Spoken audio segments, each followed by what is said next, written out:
动作上千变万化，体积也可大可小。比如我手上的这个像蚊子一样的，也是一种机器人。像这种微型仿生类机器人，特别适合用于战场上的信息侦察等特殊任务。Rekaman baru dari People Liberation Army atau PLA China mengungkap sebuah mikrodrone seukuran nyamuk yang dikembangkan oleh Universitas Teknologi Pertahanan Nasional di Hunan. UAV tersebut menggunakan sayap yang mengepak berukuran lebih dari 1 cm dan dikendalikan oleh telepon pintar, dirancang untuk pengintaian medan perang rahasia dan operasi khusus.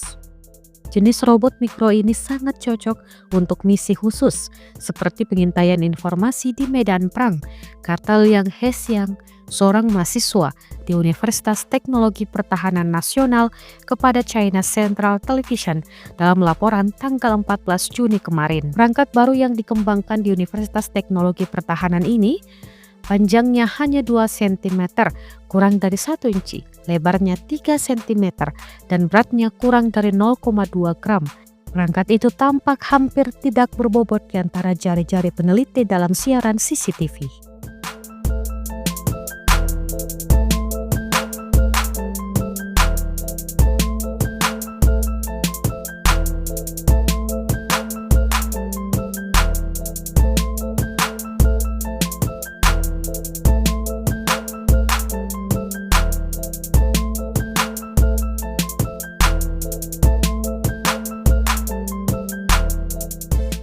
Download Tribun X sekarang, menghadirkan lokal menjadi Indonesia.